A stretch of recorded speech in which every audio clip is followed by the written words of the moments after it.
नमस्कार, मैं श्यामगिरी। आज के कार्यक्रम में आप सभी दर्शकों का स्वागत है। उद्योगपति भी छोड़ रहे हैं मोदी का साथ। बड़ी ध्यान से आप दर्शक समझिएगा, क्योंकि भारतीय जनता पार्टी को उद्योगपतियों की पार्टी कही जाती है, व्यापारियों की पार्टी। आप दर्शकों को याद है ना, हमारे दो किनारे लग रहे थे, सूट बूट की सरकार है, लग रहा था ना, याद है ना। तो दो के साथ जो दो थे, वो दो अब दगा दे रहे हैं। ध्यान से समझिए, उद्योगपति भी छोड़ रहे हैं मोदी का साथ। 140 सांसदों के संपर्क में मुकेश अंबानी। उद्योगपति हैं मुकेश अंबानी, उन्हें क्या जरूरत है सांसद सरकार से? सरकार में जो सांसद हैं, जिनके समर्थन से सरकार बनी है, उनसे क्या मतलब उनको? लेकिन नहीं, उद्योगपति ही सरकार बनाते हैं और उद्योगपति ही सरकार गिराते हैं।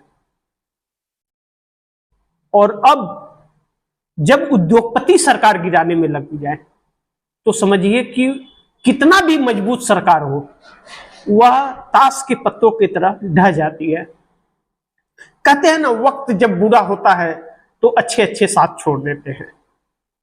और यहां वक्त तो कभी ठीक था ही नहीं। वक्त ढोंग रचकर पाखंड पर बनाया गया था। अब उसकी बैंड बज रही है। जिसने सरकार बनाया वही सरकार गिराने। क्यों, इसके बारे में हम लोग समझेंगे। लेकिन इसीलिए जब 140 सांसदों के संपर्क में मुकेश अंबानी है, तो इसलिए मोदी की नींद उड़ी है। कहीं से सपोर्ट नहीं मिल रहा है मोदी को। अब जो कहावत कहते हैं कि ऐसा कोई बचा नहीं जिसको हमने ठगा नहीं, तो मोदी ने, ऐसा कोई नहीं बचा जिसको मोदी ने ठगा नहीं है। लेकिन अंबानी अडानी की जो सरकार है, जिसे राहुल गांधी भी कहते थे अंबानी अडानी, यानी कि मोदी का प्राण जो है अडानी में बसा है। और अडानी ही मोदी, मोदी ही अडानी। विपक्ष लगातार यह बात कहते रहा। और अब अडानी चारों तरफ से फंस गए हैं बुरी तरह से। मोदी सरकार आने के बाद मुकेश अंबानी पर ध्यान कम दिया गया, अडानी पर ध्यान ज्यादा दिया गया। लेकिन फिर भी नहीं। लेकिन विदेश नीति जैसे ही फेल हुई और ट्रंप का 50% टैरिफ और रसिया से ऑयल पर रोक, मोदी संभाल नहीं पाए, कन्वेंस नहीं कर पाए ट्रंप को। इसलिए अब मुकेश अंबानी को बहुत नुकसान होगा, क्योंकि मुकेश अंबानी का जो साम्राज्य है, नंबर 1 ज्यादा है, क्योंकि सबसे ज्यादा टैक्स भी देते हैं और सबसे ज्यादा वर्कर को भी काम देते हैं। 3,60,000 वर्कर को काम देते हैं। लेकिन अडानी, जिसको सबसे ज्यादा फंड सरकार देती है और कम टैक्स लेती है, 2-3% जीएसटी इन लोगों को लगता है।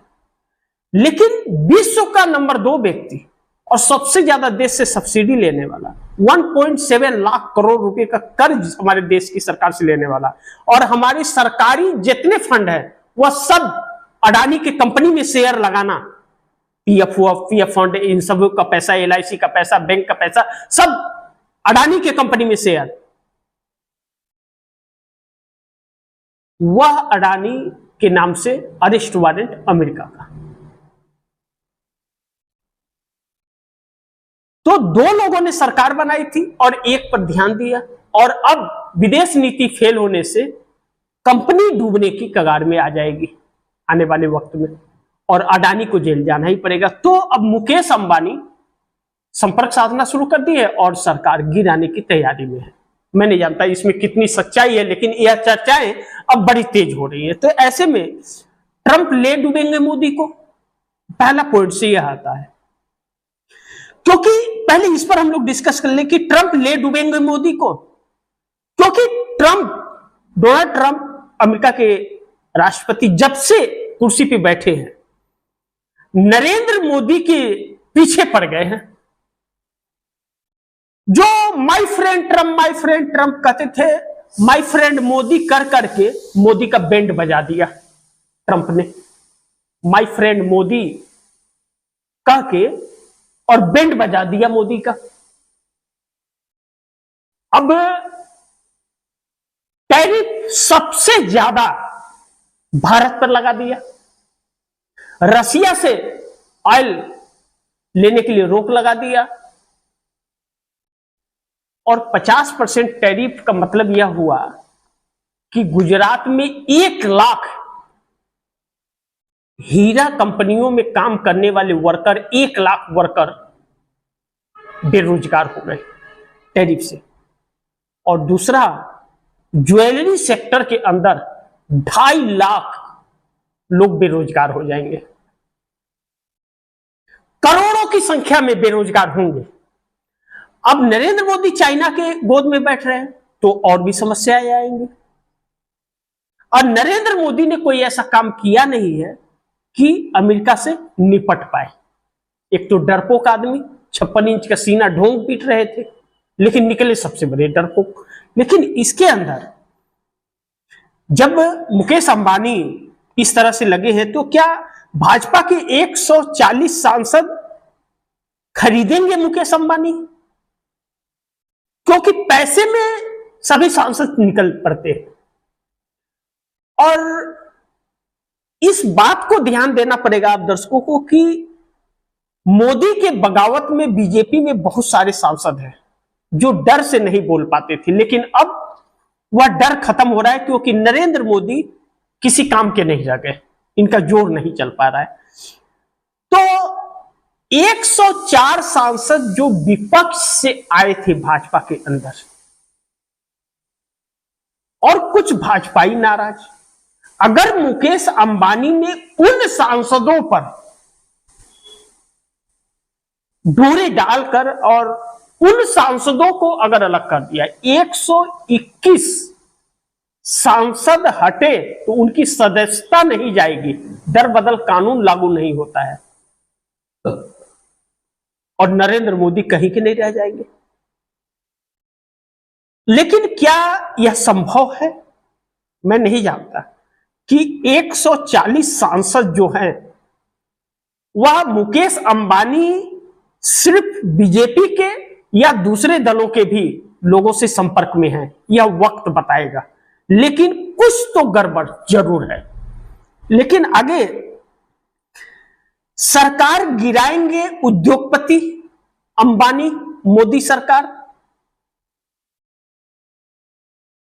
आखिर मुकेश अंबानी क्यों सरकार गिराना चाहते हैं? आप दर्शकों को मैं अभी डिस्क्राइब कर रहा था, मैंने आप दर्शकों को विश्लेषण में बताया कि ऑयल ट्रेड में उनके ऊपर जांच चल रही है अमेरिका की। रसिया से चोरी से ऑयल खरीदा है उन्होंने और दूसरे देशों में सप्लाई किया है। उसका फायदा सरकार ने तो लिया, लेकिन भारत के नागरिकों को उसका फायदा नहीं मिला। डीजल पेट्रोल कम नहीं हुआ और इससे तकरीबन 1.5 से 2 ट्रिलियन डॉलर की कमाई मुकेश अंबानी ने की है।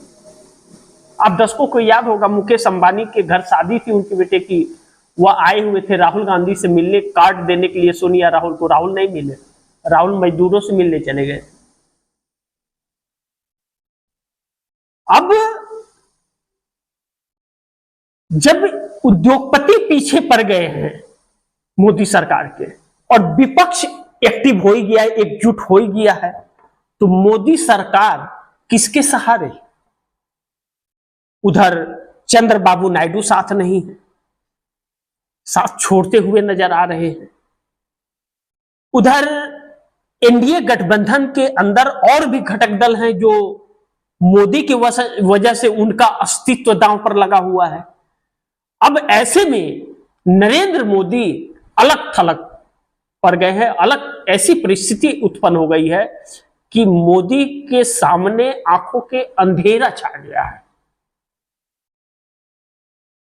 कहीं हार्ट अटैक ना हो जाए, भगवान न करे कि ऐसा हो, लेकिन कहते हैं कर्मों का फल इंसान को जरूर मिलता है। और अब नरेंद्र मोदी के कर्मों का फल मिल रहा है। जो फसल 11 सालों में बोया था वो फसल काटने की आ गई है बारी, और वह फसल बबुड़ के पेड़ है, तो काटे ही काटे हैं।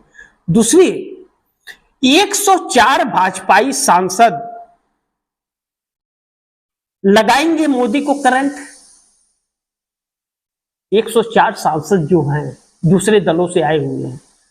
अब कहा जा रहा है कि 36 सांसद राहुल गांधी के संपर्क में है, मैंने खबर भी चलाई थी। तो 136 सांसद, अगर 36 सांसद राहुल गांधी के समय, राहुल गांधी ऐसा कतई नहीं करेंगे कि मुकेश अंबानी के सह पर सरकार नहीं बनाएंगे। राहुल गांधी ने बहुत पहले, यह मुकेश अंबानी की बातें तो अब आई है जब माहौल बिगड़ गया है, लेकिन राहुल गांधी ने बहुत पहले कह दिया था कि भाजपा के भी सांसद हमारे संपर्क में हैं। अब दर्शकों को याद है ना, मैंने खबर भी चलाई थी, और अब फिर यह खबर बड़ी तेजी से पकड़ रही है। नरेंद्र मोदी के बचाव में भाजपा के भी लोग नहीं आ रहे, बहुत कम वह अनुराग ठाकुर जैसे लोग हैं जो नरेंद्र मोदी के बचाव में आ रहे हैं। नहीं तो नरेंद्र मोदी के बचाव में कोई बोल नहीं रहा है, अमित शाह के बचाव में अलग थलग वाली परिस्थिति है। तो जो 104 विपक्षी दलों के सांसद हैं, उसमें कितने संपर्क में हैं राहुल गांधी के, यह भी एक बड़ी महत्वपूर्ण सी परिस्थिति है। अब ऐसे में मोदी को करंट लग रहा है, झटके पे झटका। कहते हैं कि वक्त जब बुरा होता है तो सोना भी मिट्टी हो जाता है। यह वक्त नरेंद्र मोदी के नसीब पे भारी पड़ गया है, और नरेंद्र मोदी ने जो कर्म किए हैं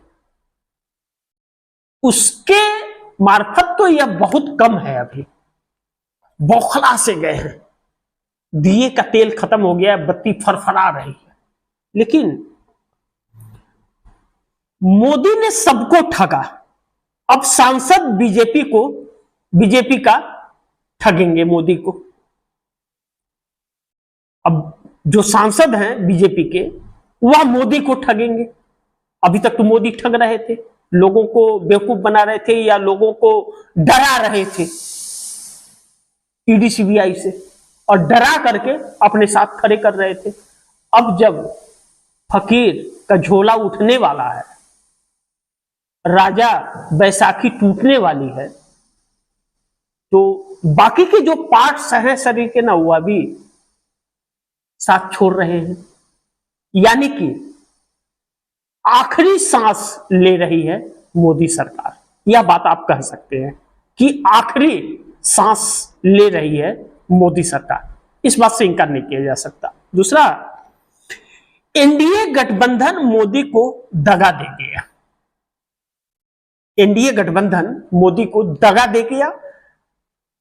जिस एनडीए गठबंधन को जोड़ तोड़ षड्यंत्र,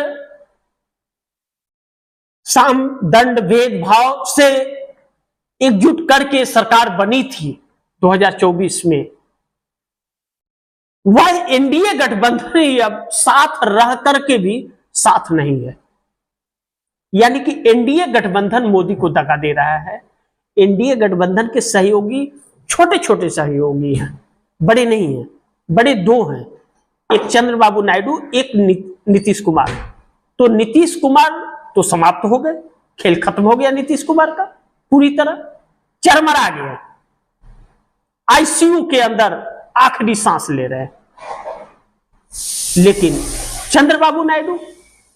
चंद्रबाबू नायडू तो पर लगाम कस नहीं पाए नरेंद्र मोदी, और चंद्रबाबू नायडू के बगैर मोदी का कोई अस्तित्व नहीं। अब चंद्रबाबू नायडू के हाथ में कमान, और चंद्रबाबू नायडू राहुल गांधी के संपर्क में, यानी कि एनडीए गठबंधन मोदी को दगा दे गए। तो इसी के साथ मैं आप दर्शकों से इजाजत चाहूंगा, लेकिन यह गुजारिश निवेदन करूंगा कि देख लीजिए कि जैसा को तैसा और भवानी को भैंसा, मुहावरा है ना, आज मोदी के साथ वही घट रहा है। फकीर झोला उठाने की तैयारी कर रहा है। फकीर झोला उठाने की तैयारी कर रहा है। तो इसी के साथ दीजिए इजाजत, लेकिन यह गुजारिश है कि इस खबर को ज्यादा से ज्यादा शेयर कीजिए, अपने दोस्तों को भी कहिए आगे शेयर करें। आपने अगर चैनल को सब्सक्राइब नहीं किया है, चैनल को सब्सक्राइब कर लीजिए, अपने दोस्तों को भी कहिएगा सब्सक्राइब करें, अपनी राय कमेंट में जरूर दीजिएगा और तैयार रहिए, खबरें देखते रहिए लगातार।